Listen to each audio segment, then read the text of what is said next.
Thank you for joining us for this SporticoLIVE event, talking return to the stands.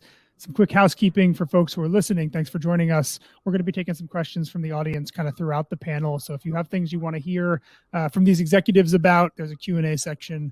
Pop it in there and hopefully we'll get to it. And guys, let's hop right into it. This is a topic I think all four of you have probably been thinking about for 18 months, and we're going to put it into a tidy 45 minutes. And just to kind of get the ball rolling here, we did some polling back in January that said 42% of Americans were wary of, said they wouldn't be comfortable going back into a packed stadium, even if they were vaccinated, until there was herd immunity. We asked that same question earlier this month. We got a very different answer. That's up to 61%. It seems very clear that the public perception on going back to stadiums is changing in the positive direction. I'm curious from you guys, when you see those numbers, does that mesh with what you're hearing from your fans, your customers? Are you seeing that same trend line? Yeah, I'm happy to start, Eben. From our perspective, we are seeing a very positive trend line. Our season game tickets went on sale with our schedule release back in May, and we saw incredible demand from the very beginning. Our fans are excited to get back to the events. I think they understand that we're going to do everything we can to make sure everyone is safe. They're also seeing the trend lines in our community. You're seeing vaccination rates go up, infection rates are going down, hospitalization rates are down. And so you see a lot of people's kind of thoughts on how they think about live events shifting with all of those things, right? You even saw very clearly when the CDC revised masking guidelines a couple months ago, how quickly people started to think differently about, masking if they're vaccinated. So we've been very encouraged by what we've seen, both in terms of anecdotal feedback from fans, but also from ticket sales. Yeah, we're seeing the same thing. We're seeing kind of the trend line being really going back to baseline 2019 levels, not necessarily seeing a bump related to excitement post-pandemic, more so related to a normalcy. And so it really remains to be seen, especially as baseball comes back online and we have 100%, actually that's happening for most clubs this weekend. So when we start to get more information, then I think we'll understand, is there really a bump from excitement, or are we going to see, similar numbers to what we saw in 2019?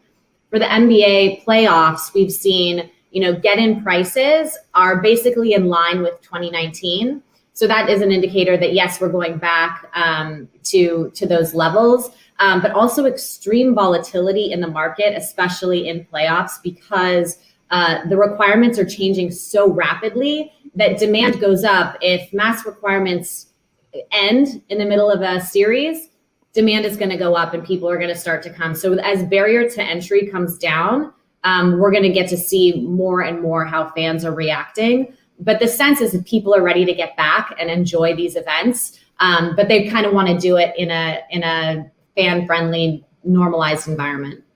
Yeah. Eben, we had a slightly different experience, as you know quite well. We made a significant investment to allow fans to come back in January, and we did. And they did come back. And not only did our fans come back, but we had fans, as you know, the NHL realigned the divisions, but we had fans coming in from Vegas, from Los Angeles, from San Jose, from Colorado. So they made it a point to come because their jurisdictions obviously were very limited. So our experience from day one when we started this truncated season was fans were very, very excited to come back. We started at 25% capacity with social distancing and really emphasizing lower bowl seating. And so we had an average of about 26 to 2,800 fans for every game. And then when we expanded that to 50%, we had well over 6,500, almost 7,000 fans. And the sentiment was that if you made the investment and you help people understand sort of the behavioral changes they needed to do, wearing masks, social distancing, I think that it really, really was embraced. Now, I will also give you a data point, very real time. This past Saturday, we had a UFC fight here in Gila River Arena. 17,208 people, 100% capacity, the biggest box office draw for this arena since it opened. And as I joke around, you do something well when you lap Elton John. So it will give you a real-time data point that, fans of all types of events and live events are very excited, very willing. And I think it bodes incredibly well for the sports industry and the live events industry. Javier, to kind of piggyback off what you're saying there, you guys were on the early end of bringing people back into your building. Are you talking consistently with folks like Alex, folks at other teams that are just by virtue of the calendar or maybe by virtue of geography weren't as lucky to have people back in January? Absolutely. Actually, one of the things that as you know, I'm still quite new, only been in this role for a year, that has been incredible for me has been the collaboration across sports and across teams, and really during this pandemic, how willing people were to share best practices and information. I had reached out to Joe, the president of the Texas Rangers, when they were hosting the playoffs, for example, which was really a great sort of test case for us, for Major League Baseball, hosting the playoffs and the World Series, because it was coming right into when we were going to really be making the investments for our arena. But I talked to folks at the NBA, talked to folks at the Major League Baseball, the PGA Tour. We had the Waste Management Open here, so we talked a lot about how they were doing things, and so I think it really has shown, I know we'll talk about the things that you hope were lessons learned and great things to continue post-pandemic. One of which for me has been this collaboration across sports and across leagues. How different do you guys think these conversations are depending, and Kate, you guys obviously have data across all of sports, but how different are these conversations depending on where you are geographically, whether your stadium is indoor, Javier, or outdoor, Alex, just kind of what maybe the locals people feel about mask restrictions, vaccine requirements, et cetera? Yeah, for sure. I mean, I think Javier is right. I think number one, the communication across the entire industry has been amazing for the past year plus, just sharing best practices, what's working, what's not, challenges they're facing. But at the end of the day, there are local differences, right? And because we are ultimately governed by local authorities. In our case, Santa Clara County, we were one of the first counties to go into a lockdown, and we implemented some of the strictest measures for the good of our community, right? But that also impacted us differently than our colleagues, even other teams in California. And so for us, it was always understanding, okay, what broadly is working, not working across industry, but ultimately applying a local lens to it. Last year, we had the challenge of having to relocate our team for the entire month of December. So last 4 weeks of our NFL season in December, because there was a ban on contact sports in our county.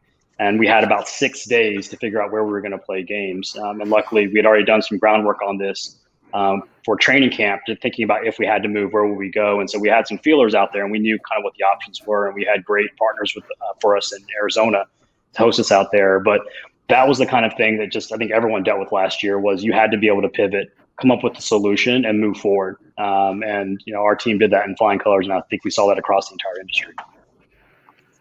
Mike, we've got you back now. Your business obviously a little different than on the team side. Give us an update on where the resort is right now, from a capacity, from a demand. What are you hearing from your clients?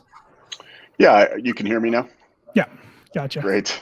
Yeah, I think what we're seeing is a lot of what's already been said. I think people have an expectation that we come back, and people are social beings. They want to feel safe. They want to know that the precautions that we put in place are appropriate. But, we rely heavily upon the health officials, the state regulators, and we follow suit. We don't step into the arena of trying to discern, should this health precaution be taken or shouldn't it? Because we also know that as CDC or World Health Organization start to remove restrictions, we could put ourselves into the middle of some social unrest there as well. But we've had, youth sports come back tremendously, concerts, selling tickets on a regular basis for mega concerts. We kick off the NFL season here with the Cowboys and the Steelers, sold out completely. So, everything from airport capacity, restaurants, hotels, you really start to see these type of assets starting to become full again. The trend line is certainly headed in the right direction. The one thing that has become a little bit polarizing, you have people on the left saying there should absolutely be vaccine seating and no vaccine seating. You have other folks saying, sorry, we don't need any of that kind of stuff. We feel like this is over. There's clearly fatigue. And our job is to help manage that and create expectations that we're going to have some regulation and some parameters, communicate those clearly, and then allow people to make a choice, if they want to be in the environment or not. To that point, and I've had a number of conversations with folks about the two things that I think are on all of your minds right now. One being you want to keep fans safe. Two being you want fans to feel safe. And while those things overlap significantly, they're often not exactly the same thing.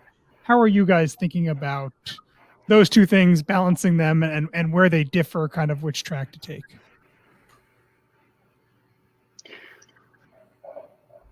I think there's been a bit of a struggle in this area, as you can tell by our by our pregnant pause. The issue is, one, it varies so much from market to market, and the challenges that the teams are having are that they can change on a dime. So already, for example, playoffs is a fast-selling, quick turnaround environment, but then at the same time, when you have restrictions changing, like fully vaccinated only to, okay, you can have vaccinated and unvaccinated sections, to, okay, well, they have to show proof of negative test. All of these things have good intent, and that we want to keep consumers and fans safe. The flip side of that is it creates a lot of confusion in the market, and fans don't know what's required of them. And I went to a game recently where it was a vaccinated event or a negative test. But even children had to be tested, and my daughter's too young to be vaccinated, and I'm not going to go get her tested to go to a game. You know what I mean? And so it's really a fine line of, like you said, doing the polls that you guys are doing to really understand consumer sentiment, and also not creating friction to the buying process, because that in and of itself, even if a fan wants to go, if they're confused about what they need to do to go, they're likely not going to convert. So from a team perspective, trying to be as clear as possible and consistent is what we've seen really work in terms of driving velocity. Yeah, I agree with you, Kate. I think the market dynamics, that come into play everywhere has a slightly different view on a hotspot and not a hotspot. Are we facing things that other markets aren't? I can tell you in Ohio, and I thought the governor here did a really good job, communicating and removing restrictions at the appropriate times. We saw a direct correlation when social distancing was removed, mask mandates were removed, immediately to ticket sales. And because I think people sort of have the belief, or at least trust the process, that we're going through a rigorous testing and process management. And if we do that, and the communication from the health officials or the government officials say, hey, you're safe, go back out, vaccines are there. There was clearly an uplift, and we're seeing that almost on a regular basis now for the different types of events that we're having. Yeah. I want to echo something that Mike said, which is, what is our role in terms of interpretation? And it really isn't, right? All we have to do is really go with what is being told and react as best as we can to that. That's all we said. We told people, we completely understand if you do not want to come to a game. This is what you need to do, because this is what we've been told. We're going to do the best investment to make you safe, and be very willing to be clear and transparent. And to Kate's point, when things move and things change, to try as clearly as possible talk about those changes. And we did that throughout the season, because on a daily, weekly basis, we monitored it. We got information out to our fan base and to our fans that we wanted to attract. But it did start with saying it's not our job to make assessments as to what should or shouldn't happen. It was our job to say, this is what we've been told. We're going to communicate it to you very clearly, and we're going to act as if that's the right approach. And that we were clear from day one about that. Has it been hard to communicate these things to these like constantly updating changes to fans? I remember when Staples Center reopened, they had a bag policy that was very different than the policy that existed pre-COVID. And there was a big struggle, I think, on their part to make sure that everybody who was coming to a game that night understood that the bag policy they were used to is very different in these times. I mean, how do you effectively communicate that, given that it's changing constantly, to all of your ticket holders and your fans? Yeah, I mean, for us, we'll see, right? So the way our season landed, I think fortunately we were only impacted one season because our season's obviously in the fall from the time of the pandemic, and we'll be back to normal this upcoming season. But the last time we had fans in our building was the NFC Championship game, January of 2019. So we're going to be over a year and a half removed from having fans before we welcome them back again. Our preparation started months ago for that, Eben, and we fully expect, because there will be some changes in how we do things. We've gone cashless now. We're going to have a member-inclusive menu where concessions essentially included in the price of the ticket, so there won't be the traditional concessions process, et cetera. Things will be more touchless, those types of things. We're going to have an adjustment period, all right? And so we know that there will be a time for us as an organization to learn and get adjusted. There'll be time for our fans to learn and get adjusted as well. And we want everyone to be patient and work with us in that process. We'll over-communicate everything. We'll make sure we send out things in advance, FAQs, and what to know before you come to the game. But the reality is most of that learning will probably happen on the spot when the person is standing there in front of the concessions, ready to get their hot dog. Okay, this is different now. What do I need to do? And so that last mile for us is going to be really critical in terms of making sure we create a good experience for people, but recognize that it will be a little bit different. So that's a good thing. Go ahead. Sorry. Yeah, I was going to say, I think that's really well said, Alex. I think you can have as many control points as you sell the ticket. There's a sign off. As you get to the destination, there's communication boards. As you're welcomed, all of those things go into place. People sort of let that come in and out. And then as they actually have to interact with the product is where you really have the moments of learning. And we're seeing that as well. It's sort of protect as much as you can, communicate as much as you can, and then accept that when they're there are going to be those points that you have to deal with and pivot and create awareness as the product is engaged with by the consumer. Alex, you mentioned contactless and mobile ticketing, I think, is kind of its sister innovation in some ways. Those are two of the things I'm hearing, I think, the most from executives about maybe changes that are happening now that may be permanent moving forward. But I'm curious in all of your industries, what the innovations that have happened, either forced or because you had maybe a little bit more time to work on them in the past 18 months, that you think are now the norm and the permanent part moving forward for fans?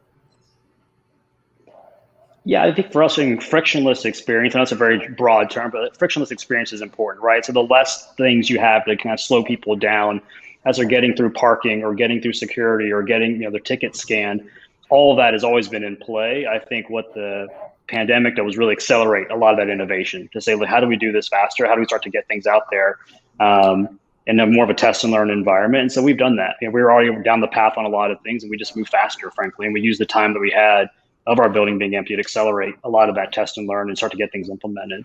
But I do think ultimately those are all things that we should have done anyway. And I think just what happened over the past year probably made us speed up a little bit to get those things in place. I would summarize it in sort of 3 words, which were frictionless, flexible, and then further. And so frictionless, I think, as Alex mentioned, we had to go completely digital, completely mobile. It was probably, as with many things, COVID accelerated trends that we knew were happening. It sped them up. We knew we were going to get to mobile ticketing. We knew we were going to get to, no cash. We knew we were going to get to that all digital environment, which, by the way, creates significant opportunities for personalization, right? The second was flexibility. I think people expected that things were going to change, and creating technology platforms and solutions that were further flexible. I'll give you an example: flexibility with your season tickets and flexibility with your accounts. We went to, in essence, almost like an account basis that you could use this year, you could use next year, you could use for all types of different things. And so that flexibility, and then further, what I mean further was further engagement with the fans, further content delivery, further personalization and customization, further into people's primary screen, which is this. This is not the second screen anymore. It's your first screen. And so it was real engagement and personalization that happened there. And I think it's all for the better for our industry. Kate, let's dive into ticketing for a second. Obviously, sure. Mobile ticketing is the thing that I think most fans will notice as the big change. But on the back end, you guys do a lot of work with colleges. You do a lot of work with teams. How have things changed on that end? Is there, by virtue of mobile, more data that teams get to learn about resale, for example? What are the big kind of changes that are happening in the industry right now because of this new technology? Yeah, I mean, like Javier said, like these are things that have been really happening in the industry, especially in NFL, for example. You know, when I was there a couple of years ago, everything went mobile for any resale, and many teams went mobile, you know, for their primary sales back then. And even teams you wouldn't expect, you know, teams who had previous to the mobile switchover, who had, you know, maybe 50% adoption of people requiring their paper tickets versus, you know, being okay with mobile. When the team made the decision to just say, we're cutting the cord, we're going all in, that particular team went up to 98% mobile. So again, it's about following the trends. If you go with the sea change of the consumer, usually you're going to end up on the right side of history. And so this is accelerating now across multiple other genres and leagues. I think the next piece will be, how do we make that process super seamless for the consumer? Because right now, you know, there's tend to be, you know, you get an email, you got to download an app. If you use your laptop and then use your phone, you maybe need to verify your device again. And so like, I think the idea for sports would be, it would be fantastic to make it as easy as like Apple Pay, right? Like you just have to click one time, they have all of your information, and there's no need for you to take further action in order to access your tickets. So those are the innovations that I think, now that it's so widely used, that are going to come next, is really making it easy. Because we forget, because we go to so many events and we're so involved, that most people go to 1 or 2 events a year. They aren't exposed to all of this fulfillment, operations on a daily basis. And so we have to really work from that perspective of, do I want it to be easy for someone who's coming to my game for the first time? And I think those are the tweaks, you know, that the ticketing companies and the teams are going to work together to make really easy for the fan. Yeah, and I would just say that, you know, part of what Kate just said, I couldn't agree with more. I mean, what we're trying to do also, in addition to the frictionless ticketing, is to take that experience and create a more dynamic interaction and actually have something that is, it's not only a ticket, it then leads you into a download contest, or it then leads you into a virtual reality experience where you can gamify and you can ask questions and you can win things. It really does incentivize not only greater fan engagement, but also incentivizes opportunities to monetize. And so as we're working on a mobile app, one of the things that we made very clear was, yeah, your pay wallet, you know, has to be attached to this, and that will make, you know, to your point about Apple Pay, that will make the engagement a lot easier. But you don't just want something that you have to download to get to a ticket. You want something that becomes part of an experience that guests will enjoy in multiple different ways, and it connects through technology to the scoreboard, and you can post your images, and there's a lot of different things. And so we've spent time really imagining the entire ecosystem and how the fan engagement experience will look like from that point. Another question I get from people a lot regarding tickets, pricing right now. We started talking about how there's unprecedented demand, or as much or more demand as there was 2 years ago. Does that filter over into pricing? Javier, Alex, have you guys raised prices, lowered prices? Kind of, what do you guys think about from a pricing standpoint now that things are getting back to normal? You know, it's a good question, Eben. You know, we are certainly looking at it for next season because, you know, we wanted to just try to have as good an experience as possible with as little changes as possible this past season. And so we just basically kept everything the same, wanted people to just have, you know, the information in front of them, and they just went. That's the evaluation we're doing now for next season. We do think that back to an early point that Kate made, a really normalization, kind of looking not so much at 19, but prior years, and sort of creating step up levels for that. I think there's also, you know, to Mike's point, an opportunity to start engaging across opportunities with food, beverage, merchandising, some more packaging, more innovative, sort of out of the box ways to really engage fans and be more value add. So we are very much looking at changes in the upcoming season. Yeah, we're in the same boat as Javier. We haven't changed pricing, haven't adjusted for this season. I think we'll continue to take a look at it, and we use dynamic pricing, but we've kept our prices flat. And what do you guys expect from the other ways people spend in your stadium outside of tickets? If it's concessions, is it merchandise? Do you think that stays with the demand for tickets? I wondered a few months ago, I'm less concerned about it now, but if I would be as willing to buy food at a stadium that I would have been a year ago. Just how do you think about the other kind of consumer spending opportunities that you have in addition to tickets?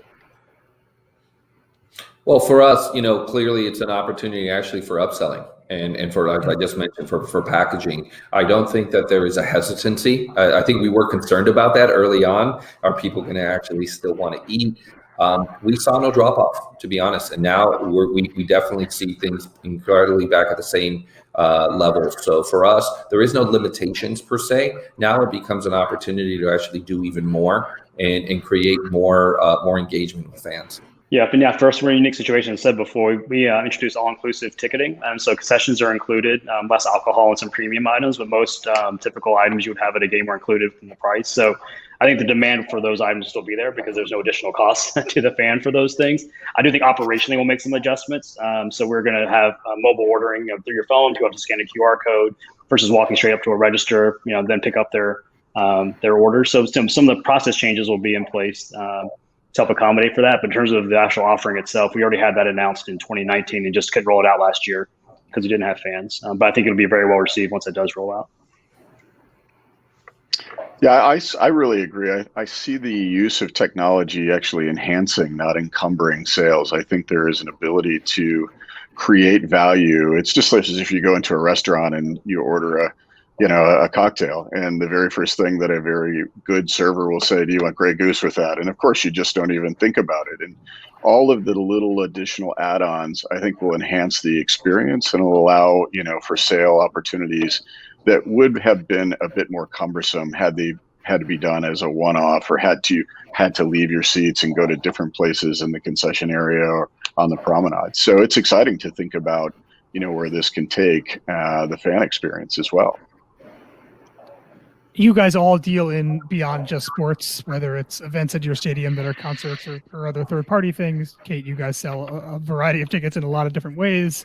And Mike, same with you guys. You're hosting way more than just sports. Am I correct in thinking that the kind of the back end of this year is a pretty packed calendar for all those other things, and that we may, but just because you guys are involved in all these things, that there may be revenue opportunities, maybe more so than there used to have been in things like concerts and things like Disney on Ice or things like monster truck rallies, etc. The routing schedule for the next 12 months is going to be insane. And because these artists, this is how they make money now, right? And so the thing about it that we're watching that we think is going to be really interesting is how they figure out their dates and venues that they, that particular tiers of artists may not have been willing to play in the past. They're now going to play those because there's just not enough time and space in the summer and throughout the fall for them to make those dates. So I anticipate that it's going to be a really fantastic next year for music and for concerts. And people are going to probably have a hard time choosing about where they want to go because, almost every artist pushed back their tours to this year. So I, for one, am excited to get out there. It's just going to be a matter of share of wallet for a lot of these things, right? So like families are going on their postponed trips. Young professionals are going on their postponed trips. Spending more money on, ancillary activities for their kids that they didn't get to do last year. And so also at the same time, the live event industry is going off and there's opportunity to spend money there. So how that shakeup of spending of your resources is going to go, I think will be interesting to see over the course of the summer, especially. But really excited about the schedule for acts coming out over the next, 12, 18 months. Yeah, what we've seen is that, 20 isn't going to be lost. It's going to be jammed into 21 and 22. And I couldn't agree more. There is going to be huge opportunity for the consumers and the fans. I mean, these venues that aren't normal venues for monster truck rallies or Disney on Ice or any of those kinds of things. There's so many opportunities now, and we're being approached by promoters and agents and everyone trying to leverage the facilities that we have. And I'd say on the backside of this year and even into next year, it's really going to be a lot of action now. To Kate's point, you're going to be competing with the wallet of travel, time, vacation time, everything else. But I do think even for us as sort of a regional destination, a quick 2-hour drive, 5-hour drive for a weekend, people are really going to start taking advantage. And we're already seeing it. We're seeing that already early in the summer, and we anticipate that growing tremendously over the course of this year. Yeah, I was going to ask. Go ahead. Sorry. I was saying, Kate and Mike are spot on. For us, as a stadium, to use music as an example, there's probably pre-pandemic less than 10 acts, who actually would pull off a stadium tour and be able to sell that out. We're seeing a lot more demand than that, for really back half 21, more into 22 for us. The number of holds that we have right now from all the different promoters is tremendous. And so we think that a lot of acts are going to get very aggressive in terms of the venues they play. Go and go sell out a stadium where traditionally may have just played arenas. And so we're very excited about that for the upcoming year. So there's more supply, there's more demand. It sounds like this is good on the whole for you guys, as opposed to potentially just having so many options that it waters down other things. We hope so. Yeah. I don't think anyone knows for sure. I think we'd be lying if we said we knew for sure. But I think the key thing is to, watch the data, watch the returns as some of these events are coming back online, and be willing to pivot and be nimble if the data isn't telling us what we want. So if we're seeing a softness in the market, we have to react to that. And so that's why it's just so important to react to what is versus what we want, which I think, all of these, teams do a great job of doing. But it's easy to get seduced by this idea of the roaring 20s, which, believe me, I want to buy into it too. But we really have to root it in what we see happening, at the gate. I've heard a lot of people say that. Oh, go ahead. No, I was just going to say, I think, for us, the goal is to take and create an experience that wraps, whatever the event is. If it's a football game, if it's a concert or something that really creates a happening that people want to come. I mean, the great thing for the consumer is there's just going to be so much competition. And I think the value that you can create in terms of an overall experience that gives them more than just a 2-hour concert is really going to be appealing to folks and give them, it's a food festival wrapped in a concert, wrapped in a night stay that has some other function that you can do while you're there. It's going to be really interesting. And we're trying to get a lot smarter at that. I've heard a lot of folks say that the pandemic, for all the challenges, also gave a lot of companies a bit more free time, for lack of a better word, to think about a lot of these things that we're talking about. I'm curious if we can get maybe a little bit more specific from any of you about things that you suddenly had time for, new initiatives, new tech or whatever, that you utilized some downtime in the last 18 months to kind of push forward. Sure. Certainly we took the opportunity to, again, accelerate some things that we knew we wanted to get involved. We knew we wanted to revamp our app and use that as sort of the central portal for everything. And so we saw this as an iteration opportunity. Let's put it out there. Hopefully it functions at the basic level. And then now we can iterate and add functions to that and content, our radio, our television, streaming. Mike mentioned gamification. Another major trend that happened here in Arizona was that sports gaming was legalized during the COVID era. And so clearly the acceleration of that as part of the experience, certainly digitally and mobile, certainly it was something we began to test and we began to take a look at. But also we began thinking, okay, if our pool is limited in terms of folks that want to come out, how do we actually expand the pool in general in order to try to get that smaller percentage? I know, Eben, you and I have talked about this in the past. I've talked a lot about super serving my Coyote fan, but also focusing on my Coyote fan in waiting and looking at the growth cohorts, and certainly in a location like Arizona, young, female, diverse, which in Arizona, really a lot of that is Latino, purpose-driven, tech-enabled. And so really thinking strategically, not just about our fans, but our fans in waiting. And so I think the pandemic really allowed us to sort of reset and reframe our efforts in those arenas. From our perspective, go ahead. No, go ahead. Just from our perspective, one of the things that the founders laid out at the beginning of this pandemic is if we don't take this time to get better as a company, by the end of it, we failed. So we really doubled down on software as well and the services we provide, as well as really crystallizing value proposition for teams. So our data science group really investing in that team and working on our forecasting and modeling, our pricing automation, because one of the hypotheses we had coming out of this is there's going to be a lot of single game tickets to sell, more than teams have probably ever had. And so how do we set up a platform and a process that can support teams doing that coming out of this pandemic? And it remains to be seen because there's still a lot of credits on account from season ticket holders over the past year. But once those fall off, will season ticket membership go down in 2022? Will people be more used to single game sales? We've seen that trend over the years of people just getting more used to kind of going to games when they want, which creates a whole new challenge that actually can be an asset for the team if they're really focused on a holistic single game strategy. So working on things that we could do to support teams and content and their ability to do that as things get ramped up over the next year.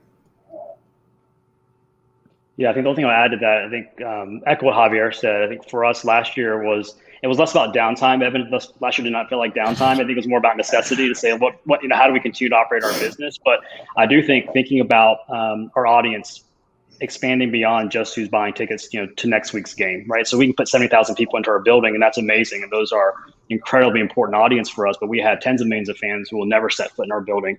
And so we'd have to continue to engage them. And I think last year forced us to think about the total audience because everything did move to digital, mobile first, virtual experiences. And so I think that is something that will definitely continue to carry over even as we return fans back to the stands. I think last year also allowed sports organizations and the industry as a whole to think more broadly about what they can do and their role in society and in their community, right? At a local level, you saw many venues, including our own, turn into polling centers for the election, turn into vaccination sites. We operated the largest vaccination site in the state of California. And so I think being kind of a good community member and being a good corporate citizen, I think became something that was really important. I think from a societal standpoint, seeing organizations, teams, leagues, unions, players step up, and there are societal issues with Black Lives Matter, with Stop Asian Hate, all these issues that were faced last year, they're really difficult for so many groups. I think for sports to take a leading voice in that was important as well. So as challenging as last year was, I think there were some positives coming out of it. And I think you'll see those things continue as we move past the pandemic. Yeah, and I guess the last thing I would say, and I thought that was really well said, Alex, it gave us a chance to really, as a company, we have 3 business verticals: destination-based assets, media, and gaming. And it really gave us a chance to take a step back and think about where are people spending time, where are people engaging with sport in general, football in our case in particular.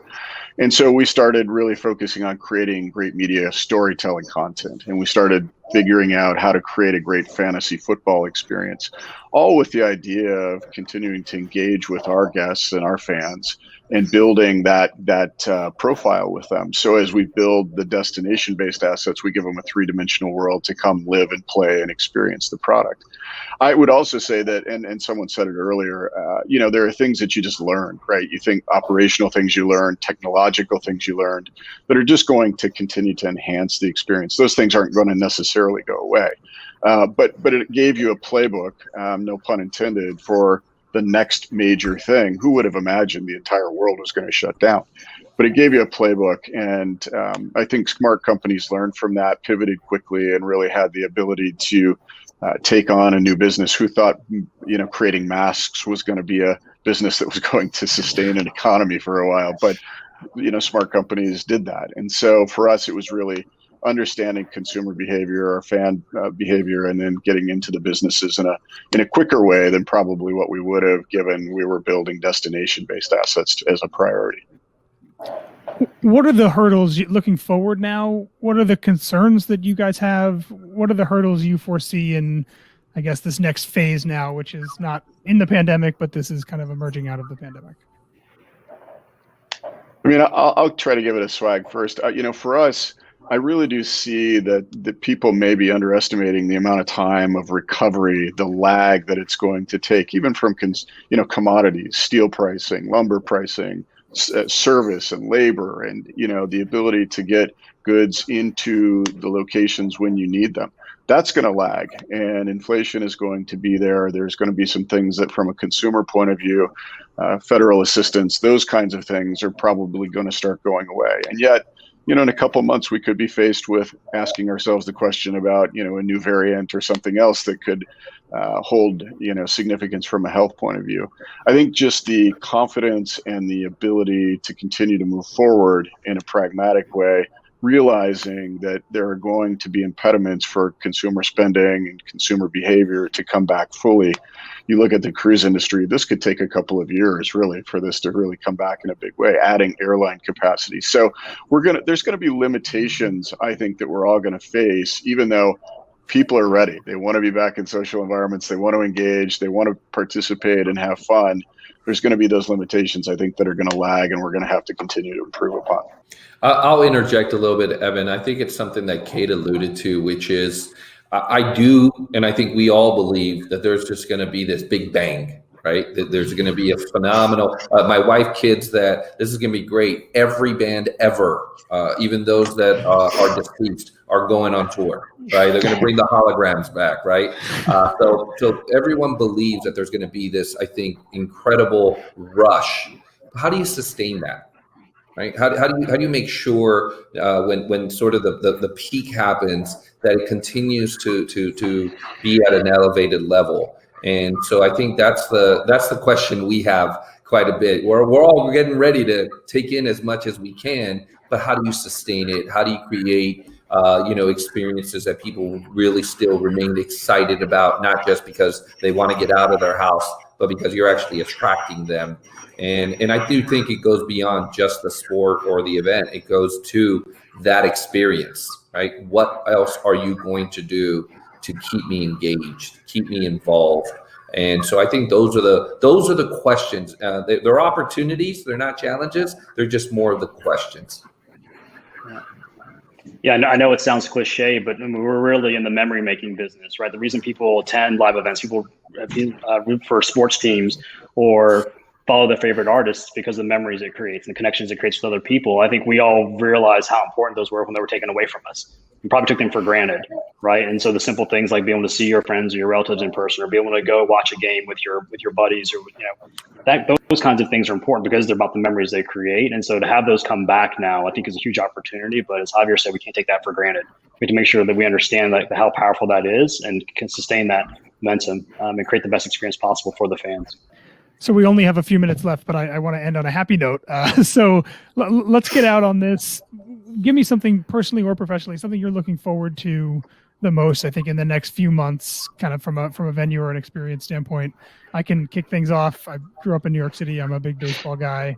I have not been to Citi Field to see the Mets yet, but I am very much looking forward to on a midweek summer night when it's warm, to sitting in the bleachers in Citi Field and taking in my first baseball game in almost 2 years. Yeah, I can start because I'll follow that Mets note. I'm a lifelong Mets fan. It's a long story that we'll have for another day, another therapy session. But for me, the most important thing, honestly, is bringing my kids back to the games. We're so blessed to be in this industry, and part of that is being able to share that experience with our family. I have 3 young children, and they're all huge sports fans, and being able to go to games with them and have them experience those things with me, having on the field, the confetti's coming down, the NFC Championship game, like those are things that will last a lifetime. And so we missed out on that. And so we're looking forward to bringing that back. I'm actually on the East Coast for a few weeks while we're in our kind of downtime. And on Monday, Eben, I'm bringing my kids to the doubleheader, Mets versus Braves. And so I'm really looking forward to that. They've been watching the Mets with me on MLB.TV live streaming since we moved to the Bay Area, but this will be their first time seeing them live since they can remember. I took them to the World Series against the Royals, but they're too young to remember it now. So I'm really looking forward to just sharing those experiences with my kids and with my family. Maybe I'll see you there, Alex. All right, man. I think I'm going to show my age here, but there's a lot of nostalgia happening too. And I'm a child of the Lilith Fair, if anyone remembers that. And Alanis is coming back with Garbage and Liz Fair, and she's going to perform at the Hollywood Bowl. And I recently did a road trip with my daughter and had her listen to the entire canon of Alanis Morissette against her will. So she'll be joining me. And so I'm just so looking forward to, again, sharing those experiences with my family, with my friends, and getting back out there again. I think it's fun and fantastic, and it's been a long time coming. Yeah, look, I'm a huge Notre Dame football fan, graduated from there. My daughter graduated from there. Just taking the time to have family meet over there and, have those experiences. I think we're saying all the same things. I didn't see my mother until this Easter for an entire year, right? And just simple things, dinners, social nights out, but certainly in the sports business, having the ability to welcome back fans, creating an environment that you watch, and I'm a Disney guy as well, the happiness and the joy that you can create, and the team and the spirit that you can create for a community. I'm just looking forward to that. It's you take it for granted, and when it's taken away from you like anything else, you realize how valuable that is. Yeah, I won't repeat everything that was said. It would all be ditto, but I do have one unique thing, and I think Eben knows this. I have yet to meet my players. So I'm really looking forward to actually having a chance to meet them, see them at practice, maybe even go on a road trip with them. I don't know what that feels like. So I'm excited about actually having that interaction. And so for me personally, that's been something that's been missing. What a crazy idea. Guys, thank you very much for joining me, Mike, Alex, Xavier, Kate. This was a blast. And for folks out there watching, thank you as well. Thank you. Thank you so much. Great to see you all. Thanks, guys. Thanks, guys.